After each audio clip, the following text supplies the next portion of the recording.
Good afternoon. I'm Tennie McCarty, founder of Shades of Hope Treatment Center. It's an all addiction treatment center here in a little town called Buffalo Gap here in Texas. It's a small treatment center. We've been here for 33 years, and we treat primarily eating disorders and codependency, but we really treat all addictions because what I have found in the 40 years or some odd years plus in treating addictions. I started out in the addiction field of treating just drugs and alcohol. What I have found that most people are dual addicted. If they get recovery in one addiction, if they don't treat what we call the core pain, they will trade off to another addiction. So that's really the primary reason we treat all addictions here at Shades, and we work with a lot of trauma victims. Now, not everyone that has an addiction or has eating disorders has trauma.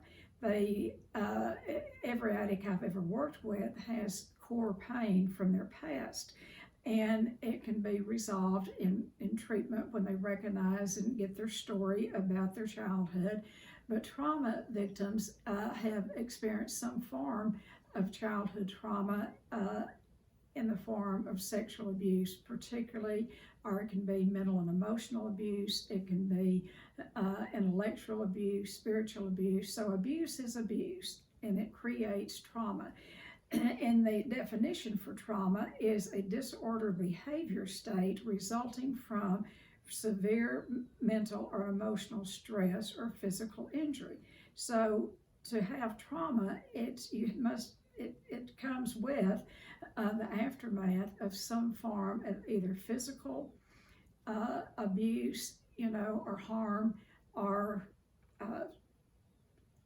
mental or emotional. So, and it can most of the time be both. The definition for trauma in the Greek vocabulary or the language, in the Greek language, the word for trauma means wound, and that's what we see with trauma victims is a woundedness. They have a wound on the inside of them, and it usually starts in childhood, and that's the type of trauma that I'm talking about today, that starts in childhood. Because things can be done to a child. A day in the life of a child is much different than a day in the life of an adult. What is said and done to a child can have much more effect than to an adult, because a child a lot of times can't find the words to say stop, or that you hurt me, and if they do try to stop the perpetrator will put the blame back on them. And a perpetrator has no shame. They are shameless. And when they have perpetrate or abuse a child, they put their shame on the child. And the child begins to pick it up and carry it because they feel like it's their fault, something they said or did that caused it. And so people can carry it around, that core shame, that core pain, all of their life into their adult life. And then I want to give you the symptoms of what to look for, emotional symptoms in our adult life and physical symptoms that to look for. And having these symptoms doesn't always indicate abuse, and many of the symptoms do. So just kind of listen to these symptoms of abuse, particularly on the emotional side. The first one is denial. What we say here at Shades is denial is don't even know I'm lying. I came from a very, very dysfunctional family. My father was a law enforcement officer, but he used his badge to do a lot of personal harm to people. He was a murderer. I witnessed him slice a man's throat from one ear to the other. My mother was a prescription drug addict and alcoholic, and I became her mother at an early age. I was her caretaker for many, many years. I didn't get much mothering or fathering. I became the major parent in my home, and that's very damaging to a child, very damaging. And then I became my father's wife in a lot of ways until I was age 13. And what I did at an early age, when I witnessed that trauma about my father cutting a man's throat, I had told some secrets, and this is what happens with children. They carry secrets, and when they tell the secrets under pressure, then they feel the guilt and shame of what has happened. And so I told the secrets of my mother's affair and how my dad got me to tell them. Telling the secrets was feeding me candy. And I was between 4 and 5 years of age, and that's when my eating disorder started. I started using candy to ease the pain of living. I used food like my mother used drugs and alcohol because I have the same brain chemistry as my mother, that when I use something, particularly sugar, it changes the way I feel. It makes me feel better, and it started at that early age. And then what started out is using just candy and sweets, and I would steal them. I would do anything to get the sugar. Then it became volume eating, and I became very obese. By the time I was in the first grade, weighed 139 pounds, and through the years ate myself up to 287. I believe that people who have the obese people who carry around excess weight, I think every pound of excess weight, and it's the underweight, I think what it represents is unresolved pain, shame, and anger, because we try to eat away that pain and the shame. And what it does, it creates outward diseases like eating disorders. A lot of people turn to drugs and alcohol, anything that will ease that pain. So one of the symptoms is denial, denying, and I denied that I had been sexually abused because I would make excuses. I would say, well, my dad just thought I was my mother. And I really stood on that for a long time. And then confusion. I have clients all the time say, well, I'm just so confused about my childhood. Confusion is what we say clouds reality. We can say that we're confused because if we really had to face the reality of what happened to us, it is so, it's sometimes unbearable to look at the things that happened to an innocent, perfectly imperfect, precious child. And so as an adult, we want to say, well, I'm just confused. And so confusion clouds reality. Another symptom is fear, not only fear, but terror. And you may not feel the fear all the time, but getting put in any kind of situation where there might be a little fear, the terror will come up. And when it's exaggerated fear, you can pretty much count on that there is something coming up from the past. And then what that will turn into many times is anxiety and anxiety attacks. That's a diagnosed mental health, it carries a mental health diagnosis. And then it can turn to real, very deep depression. And then that shame and guilt. Survivors of any form of abuse carries the guilt and the shame. It's very hard for them to take a position on what somebody did to them. They feel like somehow it was the way they dressed, or the way they happened to be in a situation. Maybe they had to, went on a date and they happened to be in that car, or they were in their room. Somehow, abuse survivors take on the blame and the shame of the perpetrator. A perpetrator has no shame, and they put the shame on the victim. So, in anger and rage, this is one of probably the primary symptoms that you'll see with people that have unresolved conflict from the past, any form of abuse, is anger. And then not only anger, but rage at really inappropriate times. A lot of times the rage is much bigger than what the situation calls for. So on the physical part, it's difficulty concentrating. This is where a lot of people that have had some form of abuse will have ADHD. I know I was very sleep deprived as a child, and in my adult life was diagnosed with narcolepsy. And what happens is the brain begins to find a way to disown and not to take in the abuse. And so the sleep patterns, of abused person has to be looked at. I slept very little as a child, 3-4 hours a night because of the fear and the terror of what I was facing. And so being in my adult life, being diagnosed with narcolepsy, I carried that diagnosis for a long time until I worked through the abuse, recognized it, found good help to address it, and I no longer have narcolepsy. That is about the brain chemistry, and my brain would just collapse, or part of it, and go into the dissociation that happened during the abuse. So difficulty in concentrating, a lot of moodiness, swinging that pendulum swing from one side to the other.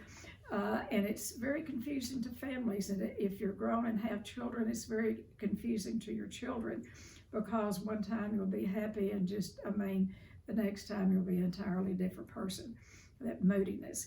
And then there'll be a lot of body aches, muscle tension, neck, arms, wherever the body is holding the shame and the pain from the past. What we say is the issues are in our tissues. The body begins to take on the abuse, and as we grow and get older, our body begins to break down in stress-related illnesses, arthritis. Many of your abuse survivors have rheumatoid arthritis or lupus, different autoimmune diseases, and then a lot of heart problems, racing heart. I've already mentioned sleep disorders, the not being able to sleep or the oversleep, and then addictions.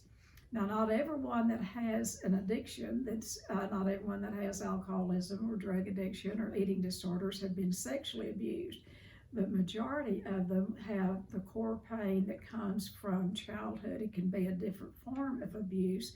And I will tell you, parents don't intentionally, I've never known a parent yet, even real sick ones, that didn't make the decision to say, well, today's the day I'll go screw up my kids' lives. Parents, even dysfunctional parents, I think on a certain level want to do the best with their children. The majority of your abusers have been abused, and this is a generational curse that's passed down from one generation to the next. And the good news is that the abuse can stop in one generation. But how it stops is we must get help individually. And when we get help individually, we will stop that passing it from one generation to the next. So I want to talk a little bit about my own journey.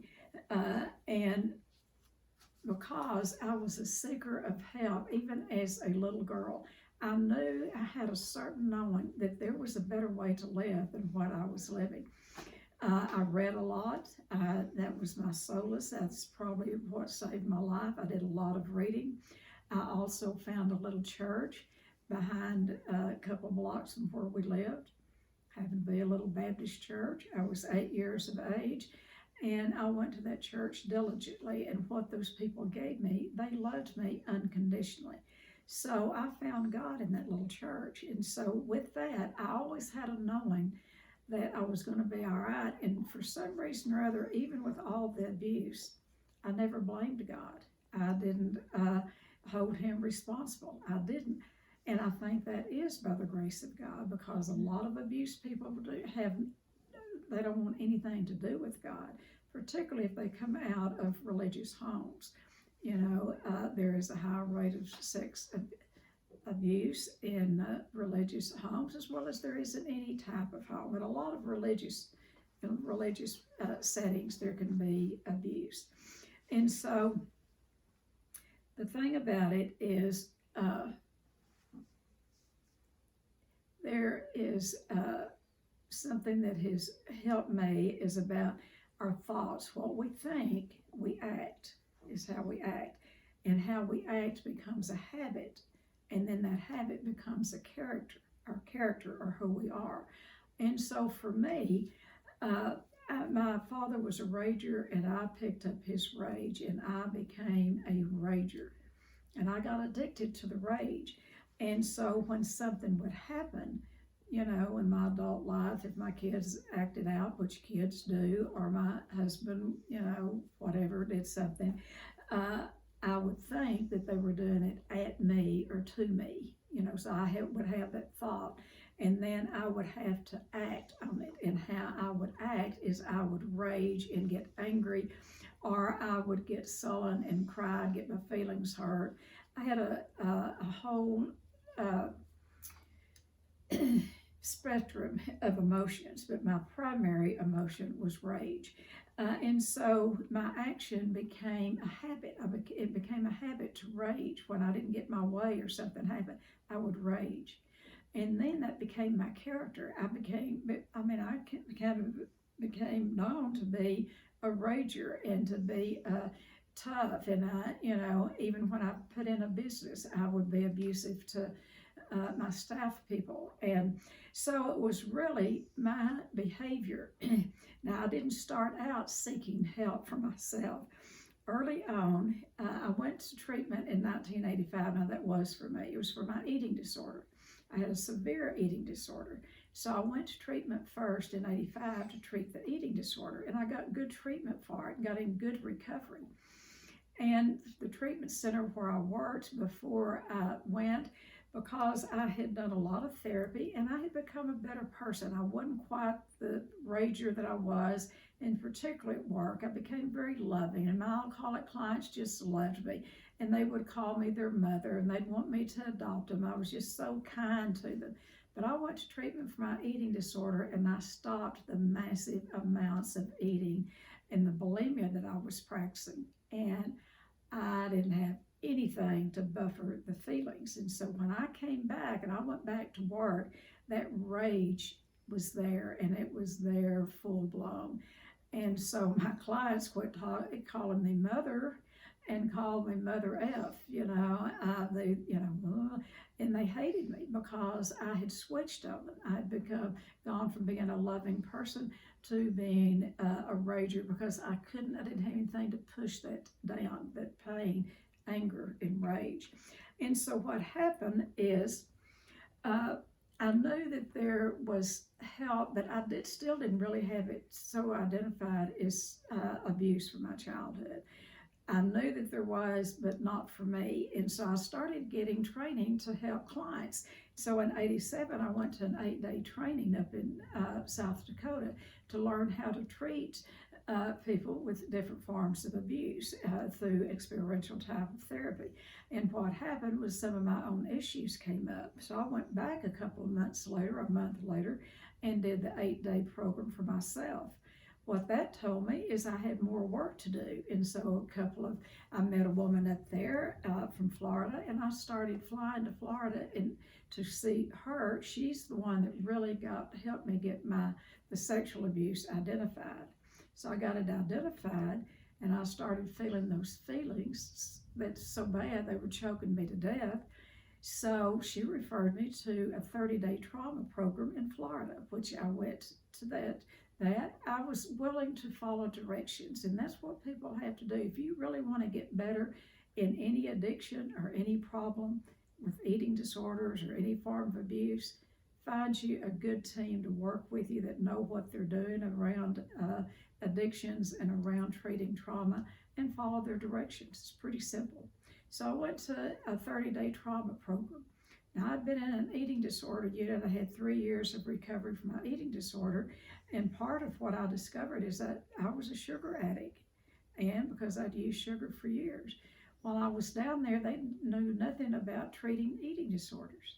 And so the dietitian she was going to make me eat sugar. She wanted to put it in my food plan. She said the reasons you don't eat it is it's all about your abuse. And it was not. It was not. And I refused to eat the sugar. So I was sort of labeled a difficult client. They wanted me to eat they wanted me to eat peanut butter.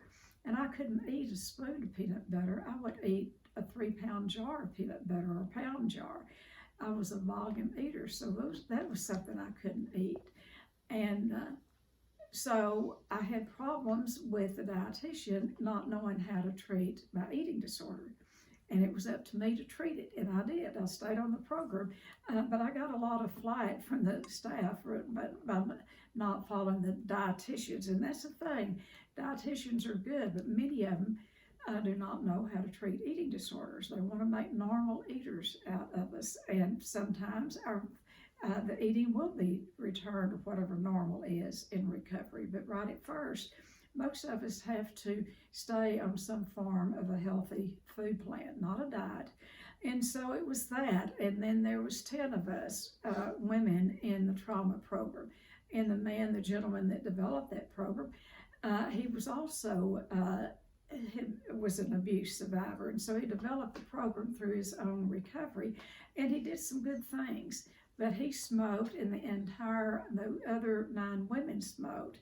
Not only did they smoke, but he smoked. And so when we would take a break, we'd all get these feelings up. We'd take a break, they'd go out on the patio and smoke. I'd be inside, not having anything to buffer the pain, and they would come in and all the feelings would be gone away. And that's what it told me, how much that nicotine and smoking relieved the pain. And so that's why here at Shades, we have an all addiction treatment program, and we detox people from everything, including smoking. Now, if they want to smoke when they leave here, that's up to them. But we detox them from anything that can be mind altering.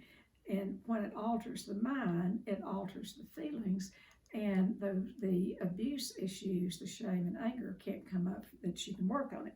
So I did that 30-day program, and then I was treating my eating disorder. I was getting better. And then, from the place that I went in South Dakota, I started doing what we call a 3-day breaking freeze from codependency. And I would work all day at the center, and then I would do a weekend, about 3 weekends out of the month. And so I not only then had an eating disorder that I was, in recovery for, and not only was I working on the sex abuse, but now I was into work addiction, working 80, 90 hours a week. And that my work addiction almost came as close to killing me as my food addiction did. So through the years, after that, I found a woman, Pia Melody, who wrote Facing Codependence. I went actually to do her training to learn how to work with people with trauma. It was excellent training. And then I knew that I had some more work to do. So I went and did her 5-day and peeled off another layer of the abuse, the shame, and the anger. And then it was recommended that I do body work, massage work, Reiki. I took training in Reiki, and I use Reiki every day when I work with clients. They don't even know it.